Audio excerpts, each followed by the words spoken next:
Bien, ¿qué tal? Sé bienvenido. El día de hoy vamos a darle continuidad a nuestro curso sobre las bases de datos y su administración.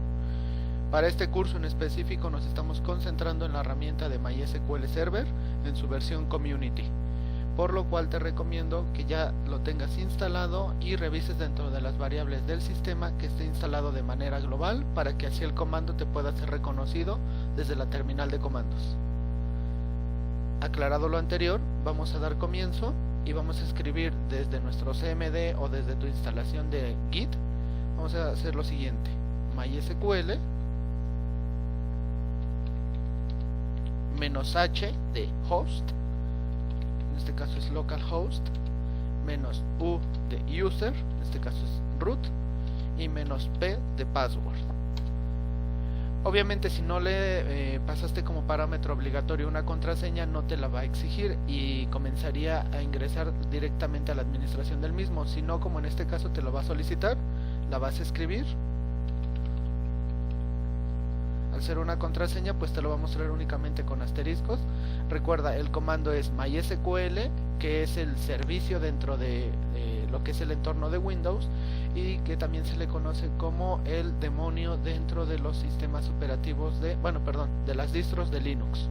Entonces vamos a dar un enter y si te fijas te da la bienvenida al monitor de MySQL, y con esto ya podemos empezar a trabajar. La consola ahora se ha transformado en la utilidad de la base de datos para poder administrar información.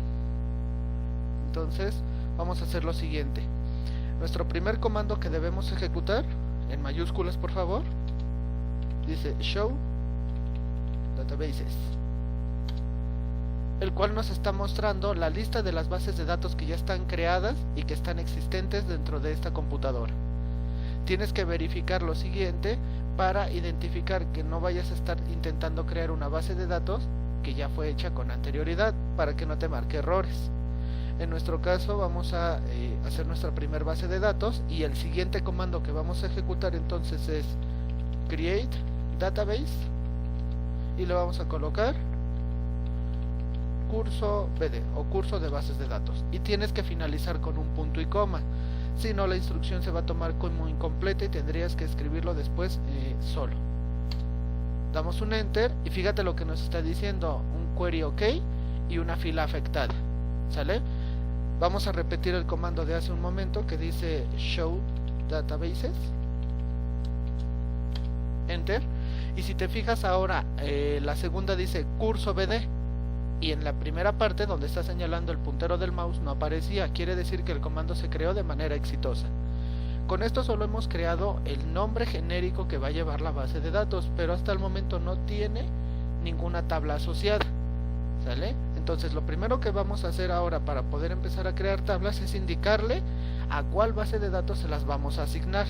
Dicho de otro modo es use curso BD.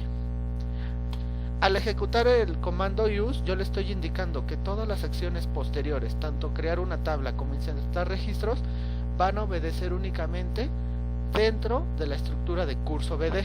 Porque si yo no hiciera ese comando, el gestor no sabría si va para Information Schema, si va para MySQL, si va para Test o va para Ventas. No sabría identificar a la cual corresponde. ¿Sale? Entonces, vamos a crear nuestra primer tabla. Recuerden, las tablas son las entidades que me van a servir para almacenar información de carácter específico. Entonces, si vamos a crear una tabla, vamos a denominar una primera que se llame, por ejemplo, usuarios. Nuestra sintaxis obedece al siguiente modo: create table y el nombre que va a llevar. En este caso yo le voy a declarar usuarios. Abro un paréntesis, y como esta es una línea de comandos, yo le voy a pasar múltiples parámetros adentro de los paréntesis. Para no confundirme, lo ideal es hacerlo a través de varias líneas. MySQL me lo va a permitir. Doy un enter y si se dan cuenta, el cursor continúa en la parte de aquí abajo. Me está indicando que aún faltan datos por recibir y que me los va a ir aceptando uno por uno. Todas las bases de datos, cada registro que le vayamos asociando, deben de tener una llave primaria. La llave primaria es un registro único que no se debe repetir o que no se va a repetir bajo ninguna condición. Es aquel, como si lo visualizamos por ejemplo dentro de Excel, es del lado derecho la columna que tiene los números de los renglones y va desde el 1 hasta n, ¿cierto? Y no se está repitiendo. Va a ser lo mismo aquí. Tu llave primaria te va a identificar de manera única a cada uno de los registros que tú le asocies a cada tabla. Con ello también te va a permitir, por ejemplo, hacer las relaciones entre las mismas, y con ello también te va a permitir hacer búsquedas, porque no es lo mismo buscar un usuario que se llama Jorge, pero que puedes tener múltiples usuarios con ese nombre, al usuario que se llama Jorge y que tiene el ID número 5. Ahí ya le está haciendo más específico para poder realizar tu búsqueda. Entonces, para poder hacer lo que les comentaba, hacemos esto: id-usuario. Esta nomenclatura yo la declaro, ustedes pueden modificarla a conveniencia propia. Va a ser de tipo int. ¿A qué me refiero cuando digo de tipo int? Es decir, que va a ser de tipo entero. No debe aceptar letras, no debe aceptar fechas. También tenemos otro argumento que pasarle, que dice auto-increment. Este es un tipo de campo que solito, sin que nosotros tengamos que intervenir de manera directa, va a ir sumándole 1 más 1 a cada registro que hagamos. Es decir, el primer registro va a llevar el ID 1. Al siguiente registro que yo haga, se va a convertir el ID en número 2. Y así va a ir de manera consecutiva. Entonces, si lo declaras como auto increment, ya no tienes que configurar o programar ninguna funcionalidad para que se logre este objetivo. También necesitamos indicarle entonces que va a ser un primary key. ¿Sale? De esta manera yo le estoy indicando que esta va a ser la llave primaria con la que voy a identificar a los registros que se van almacenando dentro de esta tabla. Pongo una coma porque me faltan más valores por agregar y voy a dar enter. ¿Sale? El siguiente dato que yo puedo ingresarle a un usuario sería nombre-usuario. El nombre de usuario no va a ser de tipo numérico, va a guardarme obviamente el nombre, van a ser letras. Entonces la manera de hacerlo es con otro tipo de dato que se llama varchar. El varchar va a ser una longitud de caracteres variable. Entonces yo le puedo indicar que la longitud para este ejemplo sea de 50. Tienen que ser muy específicos en la longitud que le van a dejar, porque si yo, por ejemplo, para un nombre de usuario declaro que puede almacenar 600 caracteres y únicamente los registros están ocupando 15, estoy haciendo un desperdicio en el espacio de memoria tremendo. Entonces hay que analizar muy bien los requerimientos del sistema que se está planeando trabajar. Ahora, una característica de la base de datos es que cada registro le podemos indicar si se puede ir vacío o si no se puede ir vacío. Cuando yo le indico not null, yo le estoy diciendo que este campo en específico, el nombre de usuario, es de carácter obligatorio y que no le permita al usuario avanzar el registro si no me facilita este dato. Entonces, para yo confirmar esto que les acabo de decir, le tengo que indicar not null. Otro dato que le podemos pasar es que, por ejemplo, si estamos creando nombres de usuarios, no se deberían de repetir.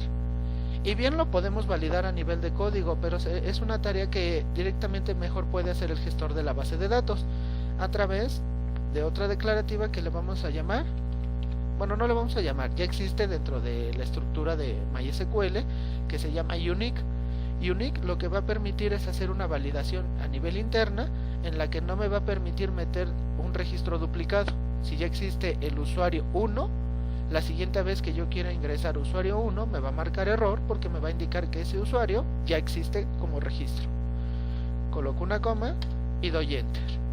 Ahora, por ejemplo, puedo indicarle email, pero en minúsculas, email-password.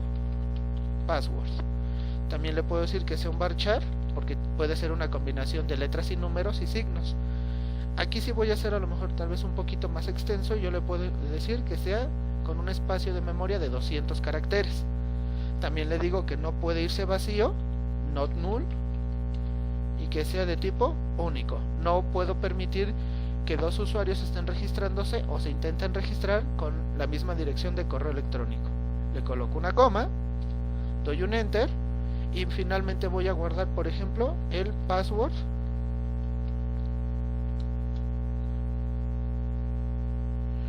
Disculpen, me acabo de dar cuenta que tuve un error ahí en email password. Va a ser un detalle que más adelante vamos a corregir también desde código SQL. Sin embargo, de momento lo voy a dejar así. Password, usuario. Y le voy a indicar que sea un varchar. Pero esta vez le voy a indicar también de 200. Y me dirán, ¿por qué el password del usuario debe ser de 200? No le vas a permitir que escriba tanto, no recordaría la contraseña. Lo que pasa es que aquí ocurre una situación. Cuando el usuario va a mandar su contraseña, no la debes de guardar en texto plano. Yo estoy dejando una longitud bastante considerable, porque a nivel de código, por ejemplo desde PHP, podemos utilizar funciones o métodos que me ayuden a cifrar esta contraseña. Obviamente al cifrarla, su tamaño se va a duplicar o a triplicar, entonces necesito un almacenamiento que me permita ingresar este dato. También aquí le puedo indicar que no sea nulo cuando se guarda. ¿Sale? De momento son todos los campos. Cuando finalizo de ingresar todos los campos o atributos que va a llevar esta tabla, cierro el paréntesis y voy a declarar algo importante.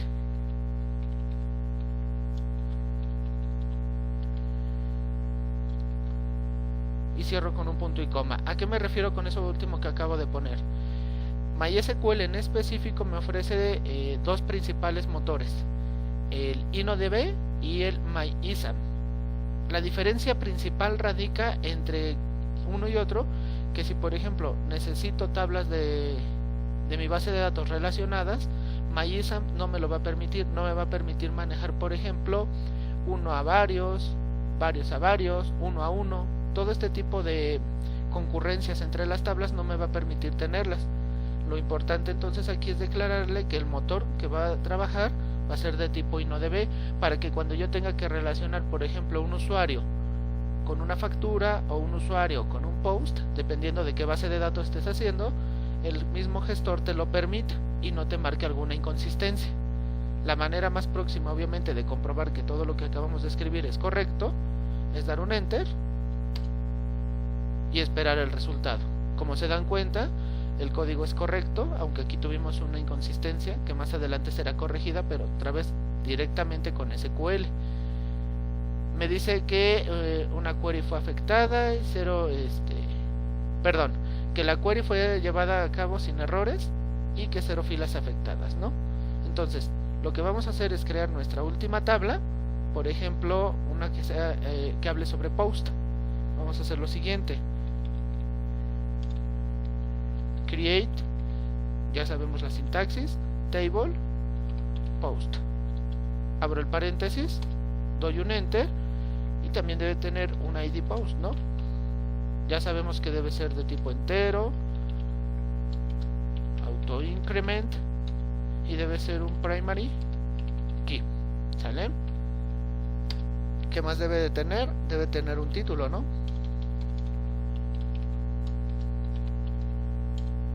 Si va a tener un título debe ser un varchar. ¿Sale? Y si va a ser un varchar, le vamos a indicar que tenga como longitud máxima para almacenar 30 caracteres. Le vamos a indicar que no sea nulo para que el usuario esté obligado a ingresar el título del post y que sea de tipo único. ¿Sale? No nos interesa que se repitan o no nos sirve que se estén repitiendo títulos de publicaciones. Damos un enter y esta vez vamos a colocar body-post, es decir, el contenido que va a llevar. Le vamos a dar un varchar, pero esta vez se lo vamos a asignar de 500. Se lo asignamos de 500 y también le indicamos que no sea nulo. ¿Sale? Coma. Vamos a indicarle, por ejemplo, yo puedo tener un post o una publicación como activa o eliminarla y que se vuelva inactiva. Eso lo podemos hacer del siguiente modo: status-post. MySQL me permite manejar un dato de tipo lógico en formato de verdadero o falso a través de la unidad de medida más baja que posee, que es el tinyInt. tinyInt es muy similar a un valor booleano. ¿Sale? Entonces lo escribimos así, tinyInt, y por defecto se va con 1. Quiere decir que todos los registros que yo vaya ingresando se van a ir como activos. Le indico que también no debe ser nulo, coma, y finalmente puedo ingresarle tal vez una fecha de publicación. Le coloco date-post. Y para este caso MySQL maneja un dato de tipo date, ¿sale? Al cual incluso yo le puedo pasar un valor por defecto, es decir, que si el usuario no me ingresa la fecha, MySQL le asigne un valor por defecto. Yo lo hago del siguiente modo. Escribo default y entre comillas simples le paso la estructura de fecha que maneja el gestor, que en este caso son 4 dígitos para año, guión medio, 2 dígitos para mes y 2 dígitos para día. ¿Sale? En este caso le estoy indicando que va a haber un campo que se llama llamar date post, va a ser de tipo fecha, y que por defecto, si el usuario no le ingresa nada, lo registre con la estructura de fecha que yo le acabo de poner. ¿Sale? Entonces aquí cerramos nuestro paréntesis y ya no vamos a declarar más nada. Y acuérdense, engine es igual a InnoDB. ¿Sale? Voy a dar un enter y me está diciendo que la query fue ejecutada de manera correcta y 0 filas afectadas. ¿Sale? Es una manera en la que podemos empezar a ver precisamente cómo se crea una tabla, que una tabla es una entidad. Estas son entidades fuertes, que una entidad puede tener atributos, que son los campos de la tabla, de qué tipo van a ser, es decir, como pueden recordar aquí, si son de tipo entero, si me van a guardar una fecha, si me van a guardar texto, o como acá abajo, ¿no? Si me van a guardar un valor lógico de 1 o 0. También le puedo indicar si va a ser nulo o no nulo. Acuérdense que eso se va a referir simplemente a si un usuario está obligado a llenar ese campo o lo puede dejar en blanco. Acuérdense también que el atributo unique le está indicando que MySQL de manera interna haga una validación y no permita datos duplicados. En este caso en específico no permita que haya un nombre de usuario duplicado. Recuerden también que tenemos el auto increment para que cada vez que se haga un registro se le vaya sumando 1 al registro anterior y de esta manera vaya 1, 2, 3, 4 y así. Recuerden también que el primary key le indica que es la llave foránea con la cual yo puedo vincular, por ejemplo, la relación que haya entre tablas. Entonces, una vez que acabo de hacer mi registro de estas dos entidades, tanto usuarios como post, yo puedo hacer lo siguiente. El comando de abajo dice show tables, punto y coma, y ya me está diciendo tables in curso BD. Si se dan cuenta, aquí me lo está indicando las tablas que hay en tu base de datos que se llama curso BD. Son dos, tienes una que dice post y otra que dice usuarios, y si se dan cuenta más arribita fue la misma estructura que yo declaré a nivel de código. ¿De qué manera puedo verificar los campos que le acabo de declarar? Por ejemplo, a través del comando describe post. Este comando lo que va a hacer es mostrarme la estructura de la tabla como tal. Le doy un enter y me está indicando field o campo, de qué tipo, si es nulo o no, si hay una key y qué valor va a tener por defecto, y un extra. Si se dan cuenta, aquí está el título del post como unique y fue el valor que yo le indiqué más arribita. Aquí en date post es un campo de tipo date o de tipo fecha. Aquí le estoy indicando es nulo, sí, se puede ir vacío, no importa si no lo llenan. ¿Y qué valor por defecto va a tener? El orden de ceros que yo le puse. ¿Sale? Es la misma estructura o lógica que declaramos aquí más arribita. Entonces espero te sea de utilidad, hagas tus anotaciones y hagas tus propias prácticas.